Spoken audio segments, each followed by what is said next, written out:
Good afternoon and welcome to another session of Dunedin Fine Arts Center's virtual programming. Today we're very pleased to be with artist Anne Hieronymus and to talk about her show at the Dunedin Fine Arts Center through December 23rd, Envisioning the Particular.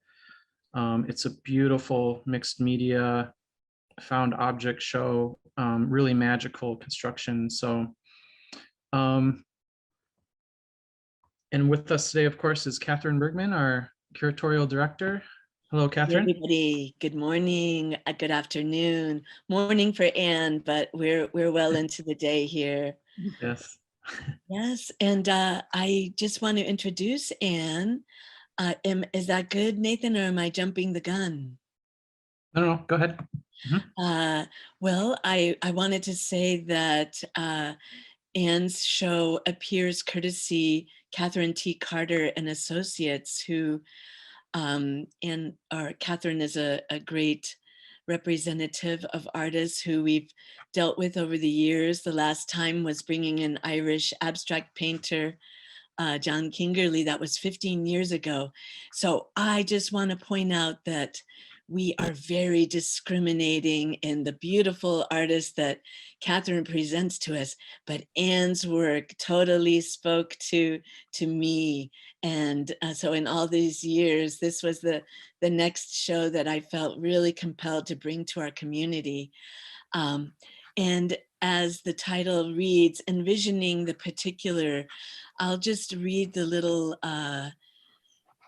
subtext to Anne's show, which is comprised of fantastic sculptures, beautiful photographic documentations of her setups, these absolutely gorgeous colored pencil drawings on rice paper and original collages. So it's an absolute multimedia installation. And Anne's byline reads that she employs a multiplicity of forms to map out an intricate world of her own making. Drawing, sculpture, collage, and photographs offer a meditation on the mystery of unrelenting change. Welcome, Anne. Thank you, Anne. Thank you. And you wanted to start off today by giving us a statement of your work. Yeah. And then we're going to have a conversation with you, questions and such afterwards. So please feel free to start when you're ready. Okay. Thank you. Hello, everyone. Okay. I have moved quite a lot in my life from childhood on. As you might know, moving prompts a reassessment of your possessions. So I was often in a position of thinking, what do I keep and what do I leave behind? Anything I touch, I tend to develop a personal relationship with. Then I must make the decision whether to keep it or let it go. Our relationship to our possessions, our awareness of all the marginal junk we accumulate, and the journey to where it eventually ends up is the foundation of my work. It is a formal exploration of materials that I find beautiful, whimsical, useless, and frightening by their sheer volume. When I started graduate school, I was pretty pared down after moves from Los Angeles to Chicago and back, then out to Claremont, California. So as it naturally happens, new things started to collect around me. I was especially interested in objects that had nearly finished their life cycle and were on the way to the trash heap. There were thrift stores in the area that sold large trash bags of used party and holiday decorations, all the holidays jumbled up together. This is not something I had ever seen before in this quantity. People usually buy their birthday, Christmas, or party decorations or what have you, new, then discard them when the day is over. I've always loved decoration, seeing it as a human need of some kind. I was drawn to these objects because they seemed so purposeless in their giant bags, thrown together as if they were already thrown away. I had to work with these objects, taking them apart, partially destroying them, and sometimes reassembling them to see them clearly. As often as not, I have ideas that go nowhere, and now and again, attempts that lead somewhere. But for me, the answer is always in the work itself. My creative breakthroughs happen while wrestling with the material until it reveals its true possibilities. Gradually, the pieces grew into the sculptures you see in this show, built of paper, hexagon cardboard, and discarded decorations. This is when I began to realize that everything I do is a construction, even though a majority of the work is tearing down and breaking apart whole or finished objects. Like the landed gentry of 19th century England, I'm a maker of ruins. They built follies in their gardens, new structures created as if they were already partially destroyed. The dictionary defines a folly as a useless building erected for ornament on a gentleman's estate. These phony ruins were intended to have a romanticized perspective, but I see them as embodying a complex set of concerns, such as aging and loss. It's not surprising that I'm a bit obsessed with ruins. I lived in West Virginia for part of my childhood, where I saw abandoned structures allowed to rot into the ground in a setting that is both spectacular and itself nearly wrecked by coal and chemical companies. It made a powerful impression on me. In the beginning, I treat materials very aggressively, but once completed, the pieces are fragile and easily damaged when moving them around. My strategy of destruction, because it is very specific, doesn't allow for wear and tear. Because of this, the sculptures became unmanageable for me, crowding me out of my own studio. Looking for a different way to approach these ideas, I felt I was not quite done with. The large sculptures grew into Memory, My City. This series of photographs places the sculptural fragments in a setting that expands on the idea of our own dystopian future and the cycle of living and dying that nature goes through to survive us humans. The fragments are what I imagine could be dug up 300 years from now. All that remains is plastic junk and traces of our culture and the holidays we celebrated. Despite the transitory, tentative nature of drawing, so different than laboring months over a sculpture, I approach both the same way, constructing my drawings like I do my sculptures, building the image up layer by layer, or rather building down, as I usually start with the top layer first. I would have to call myself a builder using a painter's vocabulary. The drawings are taken from my own collages, which use discarded papers, broken up press type, and torn bits of decoration. Small collages are a way I work out ideas. Then sometimes I use them as a starting reference for the drawing. The drawings are created out of the most basic materials, pencil and gesso on paper. As always, my process relies on breaking down and building back up into a new configuration. I'm very conscious of the formal qualities of everything I build. I believe a bit of beauty gives the viewer a comfort level which allows them to be more open to the work that is composed mostly of trash. Formal visual language is something that has stuck with me. For better or worse, I cannot let it go. So I'd be happy to answer questions if you like. Thank you very much, Anne. I had to put myself on mute. I have a dog in the house. He's the barker. Thanks for that statement. I think it really helps kind of understand your work more, and also the multiplicity of approaches and media that you're using. Yes. With your permission, Anne, I'd like to post that in the gallery because I do think that's it's a really nice, Sure. Yeah, a nice perspective for folks to. I might have made a few changes. Let me send you a new version today. Sure. It's not that much different, but. Okay. Yeah. So I liked the declaration that sometimes your work crowds you out of your own studio, taking on a life of its own.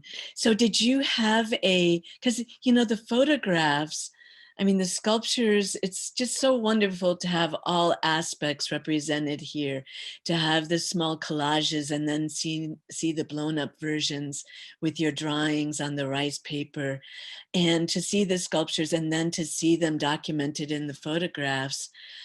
Did you have uh, a photo station or a tableau area in the studio where you were capturing the ruins as you went along?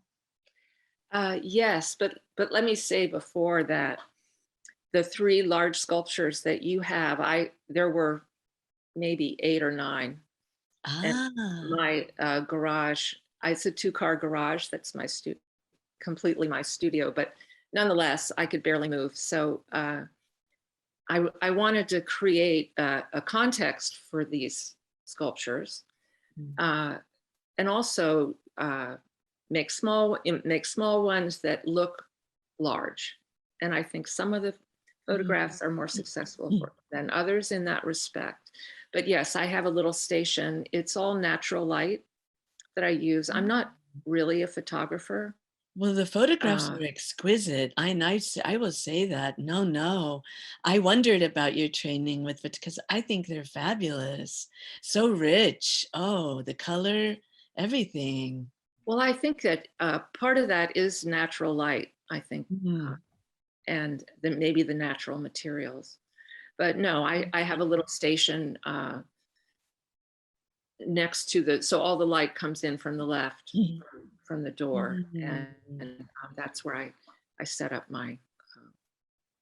I feel like something that'd be really tricky with these is the scale and trying, like that would be a tricky part of making these feel, I don't want to say realistic, but do you know what I'm saying? That they have a quality that they could be real or could have been real.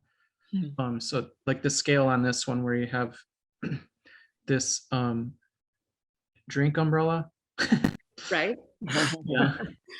There's something that makes a lot of sense with the roof on that, even though in real life that wouldn't make any sense. But the scale of everything together like is really gels for me. So I like these a lot. Did you notice the skeleton in that one? Yeah. Mm-hmm. Oh, no, I did not. I think that's another I thing see that, it now. Yeah, but a lot of the photographs are like that, aren't they? Where you just suddenly have the whole show's like this. an emergence. We Yeah. should have chairs with wheels so that people can just The sculptures have wheels.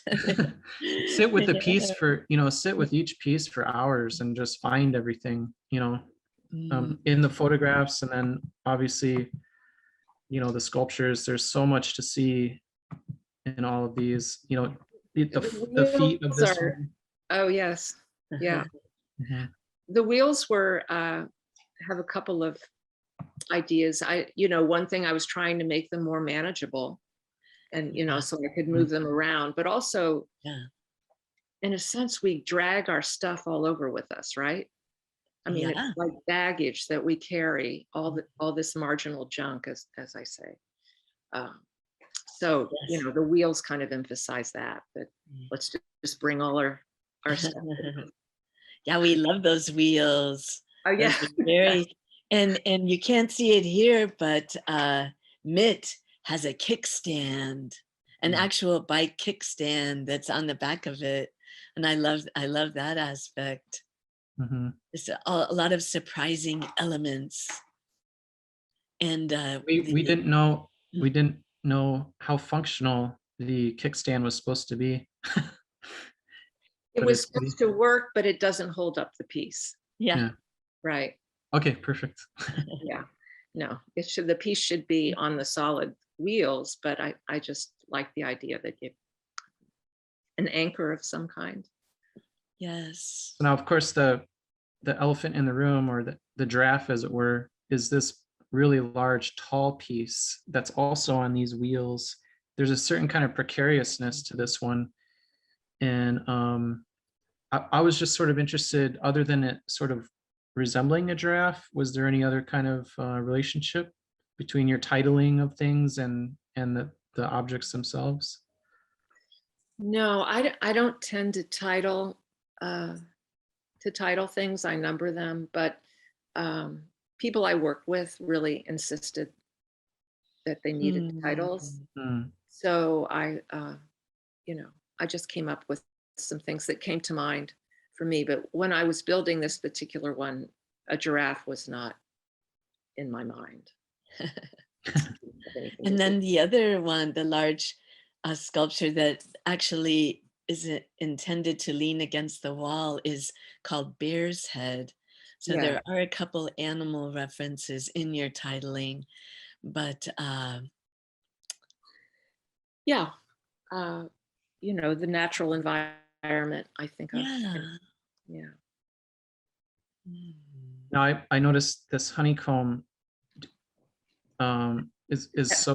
such a cool material to work with. It's so lightweight, but so strong. I love that aspect of it. And It's one a of my perfect drawing boards. receptacle. It's remarkable. And a lot of times I took the skin off one side or the other or both. And it's a torsion box. That's what makes it so strong. Mm, Once the skins are on the hexacomb, it's incredibly strong. Mm. And lightweight, which is great. I can manage it. yes. So, but it's really, I use it in all sorts of capacity, and I use it as a drawing board, and Mm, anyway, but there is a wooden armature. It's not just the hexacomb and these. Yes. right. It's a pretty stout piece for sure. And this, I just want to point out, Mhm. is an upside down Santa. Santa, Yeah. which we learned in a way that we didn't want to learn, There he is. that it was Santa, but that's all. So you I love, understand that, I tear things apart and beat them up, but then yeah, once they're together, they're really fragile, right? Mhm. right. It's an I love that interesting. dichotomy, really, that Yeah. what you went through it's like working in reverse. Uh, Yeah. yeah, yeah. It's And sort of then like, it reminds me a lot of, well, mm, like you said, you work from the top down, like archaeology. mm, You're digging out these fossils that are literal rocks, but if you break it, it's a one of a kind thing, and it is fragile in that way, that you have to be extremely careful with the mm, stuff you're digging out of the ground, not only for the object itself, but for its context, how it tells you Yeah. the the history of where it was and when it was. So Now, I want to know how how did the concept evolve? Did it evolve? I mean, how the exhibition, did it grow from the sculptures to then the photographs, and you're working with the collages simultaneously as you're creating the sculptures? And then, because it's very evident for those who've had the good fortune of seeing the show in person, those beautiful little collages, you can definitely see how they are the uh, the the nucleus for the drawings. So was it a simultaneous? No, I think of myself mainly as a sculptor, and Mhm. have done that over the years in different things. But I'm a builder, right? I'm a Mhm. constructionist. So I started these. Well, it started with the decorations. I found these crazy trash bag size. I mean, and there were so many of them. So my studio just was exploded with It's all this Santa. stuff that I wanted to, put back together, pull apart, put back together. So I would say it started with the sculptures, this particular body of work, Mhm. and then they became. I had a show with all 10 of them, and somehow squoze them back into my studio and thought, this is completely unmanageable. I can't with all the stuff that, anyway. So then I thought maybe I can make it smaller, but appear to be larger, by Mhm. photographs. So that's how that evolved. Okay. Yes. And then at the same time, I was doing some collage, just putting stuff together, and then started drawing from the collages. And then I really saw the connection. I think of my work connecting not as a ladder going here and then there and then there, but more like a cobweb of Mm, connections. really? Yeah. So that's really how I see it. And even now, I've moved on to different two-dimensional work. I'm combining drawing and collage Ah. now, and thinking about landfills. So it's another step in the evolution of the junk. And Mm. these incredible landfills that I've been reading about, like, for instance, I think it's Fresh Kills on Staten Island, was closed 20 years Mhm. ago, something like that. And an arborist just went in and documented all this fresh growth of Oh. trees and plants and all of sorts of things. Actually, none of it was there before the landfill. So the landfill Wow. has now produced out of the trash this beautiful, nature is, Oh. you just can't keep nature down. That's right. Thank God. Yes. Yes. It's kind So, of like when they throw a wreckage in becomes a reef and then the corals grow. I mean, just that same concept that nature just makes and it it its own. adapts. Yeah, it adapts. So Mhm. it's maybe not the same, but it's, Mm, um, resilient. And yes, I think that's really fascinating. that is. And this so exemplifies the wabi-sabi, uh, the celebration of decay, right? Uh, Because there's always, right behind it, there's always regeneration. yes. Yeah. So Mm, whether we're here or not to observe it, we might be as a species gone, but I think it will. Well, this is just my own personal point of uh, view. I'm with you. Yes. And Santa was renamed for the show as Wizard when we just saw the sculpture that Mhm. is on the shelf between the work just is so beautiful how it speaks to each other. It's so fun to play with in staging the show because there's such a communication between everything. Yeah, a Yeah. cobweb. Yes. So because we are a school, we're a school for all ages, but it's not for accreditation. But you studied at the Art Institute of Chicago. You studied in Santa Monica and then at Claremont College for your graduate. So That's right. would you, when you applied, Anne, did you apply as a sculptor or was there I mean, how did that, how did that avenue? Well, right out of high school and a number of years ago, I went to art school and it just didn't fit for me, didn't work. Um, I was not college material at the time. I was too restless and unfocused. So dropped out and I did a number of things. I worked in the film business for a long time Oh, as a makeup artist and hairdresser. wow. Anyway, then I decided to go back to school. So I was a little older when I decided to go back to school because that's not work you can do into your old age. It's so grueling um, to work on film sets. So Mm, anyway, once I started taking classes because I wanted to finish my degree, really what I had accumulated was art classes. And once I started taking those art classes, I really remembered what I wanted. From a little girl, I wanted to be an artist, but I kind of I got really sidetracked, and as a lot of people do.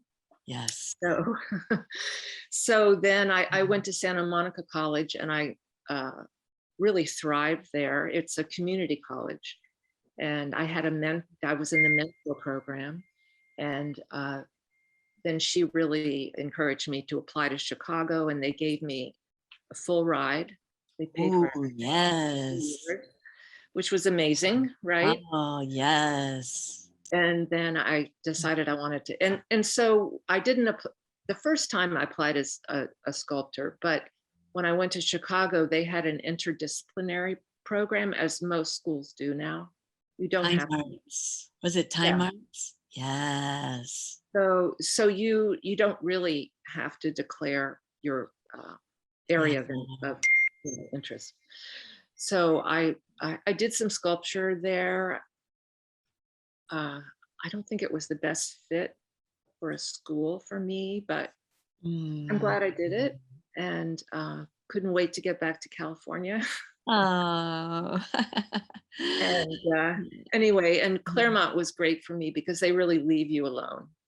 And again, I did not have to say what I was doing, but that's when I Yeah, started working with the decorations and the hexacomb and the nice. collages, and that's where it really started to happen. Does that I'm answer your question? Yes, and then as I imagine you making the sculptures and the drawings in particular, they just strike me as such a meditation, both of them. Like I could just see you getting lost into adhering the elements in the sculpture, and just these drawings are just so elegant and sensitive and just require you to get so close. As, That's exactly what it is. It becomes a meditation for sure. mm, Yeah. the palette is just beautiful too, everything. Yeah, and we were, Nathan and I, because was putting together a Donna and Christian show at the same time, but when the exhibits took form in the galleries, it was so nice to see this, the elevation of the drawings in both of those exhibits. It just gives Mm. the viewers, and especially our students, because we have people at all levels of their artistic careers. We just love getting to Yeah, share wonderful work like this with them. I think it's great for our students, especially to see what you can do with colored pencil, that that you can do all kinds of. I have to say, I thought from the images we saw before we received the work in person, I thought these were some screen prints, some screen printing and stuff on here, but it's all colored pencil, and it's just really, really amazing, the kind of skill and attention that's put into these. So Mm, yeah, it's really, I think as a student, it's really cool that, oh wow, yeah, you can do that. And Adana uses a lot of eraser in her drawing, and that was another thing that's kind of a cool Mm-hmm. thing to show students. But Well, I hope they can take away that you can make art out of anything. yes. So keep your eyes open. Mm. Whatever speaks to you Mm, is the way in. It's the answers in the work. So yes. um, Yes. And yeah, I really would encourage that. I really also appreciated your, you know, guessing about your source materials for your little collages. And when you said that you had used some press type, oh man, Remember press type, I right? know. I was like, that's right. That not everybody does know about it. But even the paper that you chose to make your collages on, they struck me as coming from an old book because they had beautiful aged edges, and just loved all the little details. Yeah, press type. I at one point was drawing with press type. I would Mm, lay it out and then pick it up with Scotch tape and make nice. whole drawings out of it. And that was 20 years ago. And I looked at some of them recently, and the Scotch tape has not yellowed, and they look exactly the same. I was kind of, I guess the Scotch tape must have been archival or something. I don't think Ah, of them as so permanent as that, but because at one point when I was in Chicago, I found a huge box of old press type, and I used to do graphic design. yes. So I knew exactly what it was, and I took it home and thought, okay, how can I destroy this? How can I do something with it? And so I was picking it up with Scotch tape, and I love the shapes. And what's really Yes. great is people think, oh, that looks like a message I should be able to decipher. It looks like letters. What is that saying? When, of course, it's not saying anything, but I think we are always looking for something we can recognize. Yes. Yeah. I Which, love this little, I love this little price sticker here. Oh. $9.95. but so, it's been nice that we've had your work on display now for what, a month and a half or more now, without your statement. So, everybody has brought their own interpretation and associations, which it's going to happen one way or another. But I think now when we add in your statement for folks that revisit or are seeing it for the first time, it'll add another little entry. Okay, good, Yes. good. Yes. So I'm also interested in the idea of of artists or as hoarders or materials, or do you know? Do you ever feel, I mean, you're definitely making a statement beyond, but in your practice, I know this is why I'm so drawn to your work. I have that affinity to um, materials and collecting things that, what are you, any thoughts about that? About just as an individual and a maker with accumulating things Yeah, to work with. here's, I mean, I accumulate, I'm very egalitarian in my materials. They don't have to be precious or valuable or, Yeah, uh, that's not the point. But, no, Catherine, we can say curated, not collected, like that's we, absolutely. yeah, our stuff is curated. I don't know. I develop relationships with things that I find, and I'm a big thrift store person, Oh, yes. um, and I think decorations are amazing. But I think of it as, the tide comes in and the tide goes out, and all this, I'll accumulate a whole bunch of stuff, and then all of a sudden it's too much, and the Mm, tide goes out, and new stuff comes in. So I don't yeah. worry too much about. I would not call myself a hoarder because I don't hang on to things, for dear life. I like that things come in and go out, Yes. and spend a little bit of time with me, and then I let them go. And Mm, it's sort of an indication of your own growth and your own interests at the time. Does that make sense? yes. You can And see yourself in them, in a sense, right? I also was intrigued by your the layering of that basic palette over much of the sculpture, was that sort of cardboard brown that sort of brought everybody together, and yet there were all the little peaks of iridescence here and there, and which is so much like nature. Well, Yeah. it's like something that's been buried. Yes. It's usually covered with mud or Excavation. dirt. When Yes. you bring it up, and you can see just little bits of, it's panning for gold, I guess. Mhm. Um, sort of that Yeah. kind of idea. There was a point where I was making some of these sculptures and not using the paint. And Mhm. I think that I came to this, I like it much better because you can look at you can see the silhouette better, but it's more like it Mm. came from the earth, Yes. including the cardboard. Mhm. Mhm. Yeah.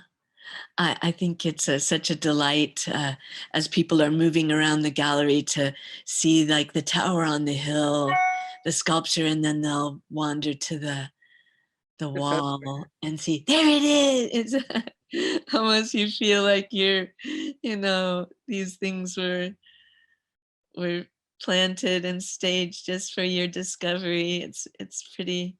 I think it might be more interesting if they see the photograph first and think, how Yeah. big is that? And then see the actual sculpture that's 10 inches high. Yes, yes. I just wanted to open it up to questions to the audience. If you want to type your question in the chat, or honestly, you could probably just shout out if you want to. But the floor is open, so please let Anne know if you have any questions. Yeah, I like the idea of the mud. There's something about the, after the flood aspect Mm. of some of these that that really activates my imagination, as if I try to imagine what kind of catastrophe this little village or culture went through, and here we're pulling up the remains of their existence, and so that's kind of where my brain goes. Definitely towards Well, the you haven't mentioned the bear. Yeah. The I don't know if you bear. noticed the bear he's not in every photograph, but I sort of thought of him as the last remaining living being. Kind Oh. of slept through the apocalypse and then woke up Oh. and this is he's wandering around looking at the destroyed remains of his. Mhm. Mm. He's right Yeah. here. I'm circling him here. Yeah. Yeah, Yeah. Yeah. Hmm. very interesting little bear. I think that did you display the one where he's walking at night into the clearing? Oh gosh, I don't know that I did. Oh, that's people's favorite. I Oh guess it doesn't look like gosh. you did. Oh no. We'll have to go back and look at it. Anyway, he is wandering into a clearing at night, and he sees this giant. It looks maybe to him like some kind of alien spaceship that's landed. It's Okay. not the big cornucopia, is it? The big bulb, no. I Oh. don't see it on the wall. Ah. Well, um, Anyway, you'll have to go take a look. But yes. uh, But anyway, yeah. the all of the works lend themselves to storytelling, definitely. And I wondered if you've ever had any sort of ekphrastic event with with your life, your past life in film. I mean, it really, really feels like a stage set. Like, I'm yeah, sure I was. I'm sure I was really influenced by, yeah. you know, Mm. by that. But yeah, there he is in a few of the photos that you have. Anyway, Yeah, I think I it, and it would be fun to do an ekphrastic event with these, because there is I don't know that word. A what event? ekphrastic. Ekphrastic. It's a type of poem that's I guess inspired by a work of art, a Oh, work of visual art, and so you can sit in front of this piece, for example, and just let your mind wander and write a poem about whatever oh, an interpretive kind of poem. So it's pretty cool. It's pretty cool what people come up with.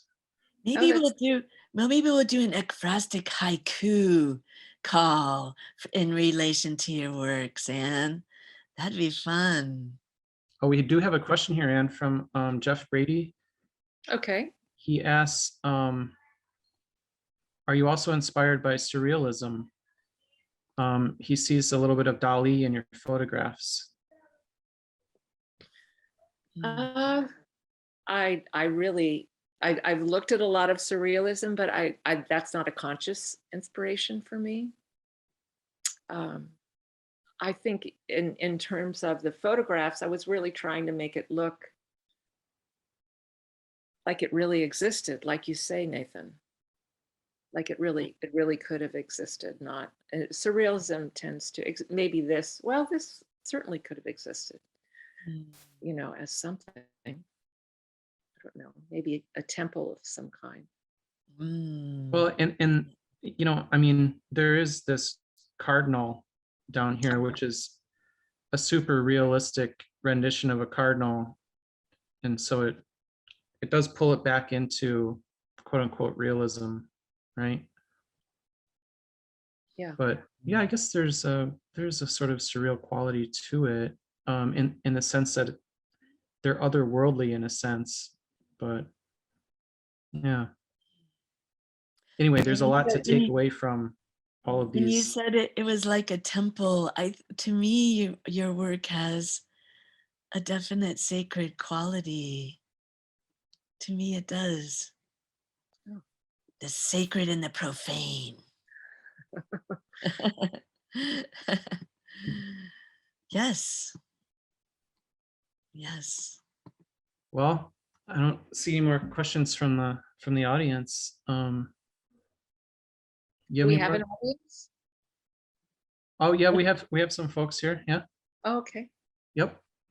They've been writing some things in the chat box, all complimentary, of course. Should I look? What's that? Should I look or should I wait? Oh, you're welcome to look. Yeah. Diane Wheatley Gigliotti said she's overwhelmed when she first saw your works, which is, yeah, I think quite common because there's so much to take in is part of it. But it's hard to take in any show in one gulp. That's right. I've found I like going to museums if I can just take in one painting and go home. If it's the right painting, I'm filled up. Yeah. And I don't need any more. You know, of course, we drag ourselves through museums, you know, hour by hour. It just really doesn't do justice to the work, I think. So true. I think that's what's amazing about Washington, D.C. All the museums are free, there, or most of them anyway. So you do have the chance to go every day if you wanted to, without breaking the bank. Or if you're a member of a museum, I think that's the way to go. That's right. Yeah.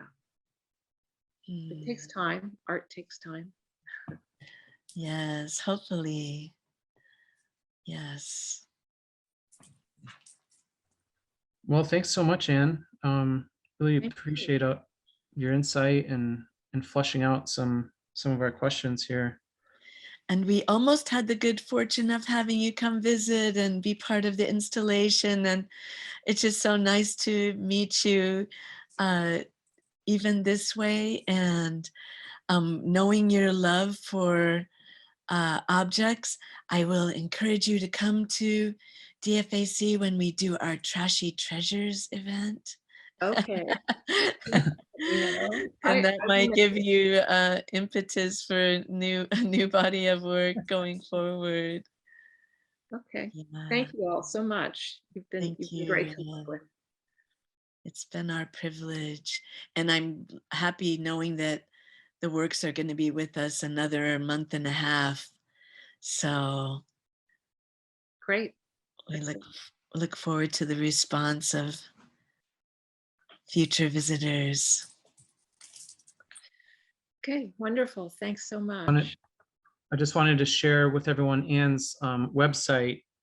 It's annehieronymus.com. There's, of course, a lot more works there to check out. So that's another good resource to see what else Anne has made. You'll see my my landfill work. Okay, good. Under works on paper. Okay. You can see my most recent work. Yeah. Excellent. And as we were speaking about before we started, this is the Dunedin Fine Arts Center YouTube page. You just go to YouTube and look up Dunedin Fine Arts Center and then go to the videos and you'll see a plethora of content. We have artist talks like this. We have faculty. We have coffee and conversations, all kinds of stuff. So lots of good content on there. And this is where your talk will be, Anne, and we'll send you that link when it's ready. Okay, great. And we want everyone to prepare themselves for our final virtual conversation of the fall 2021 season with P.A. Kushner, whose show Now and Then is in our Gamble Family Gallery. Another excellent presentation of ceramic figurative work. And then come on by. It's always best to see everything in person. And we are happy to announce that we are officially back open on Saturdays from 10 to 2. So that, I know that's been restrictive in some ways for people to be able to come on the weekends, but we are back open. So come on by. Thank you, Anne. And thank you everyone for joining us today. Thanks, Catherine. Thank you, Anne. Thank you, Nathan, for putting together the technical aspects. He's our guru. Yes, thank you. I do my best. Okay. All right. Have a great day, everybody. Bye-bye. Bye. Bye.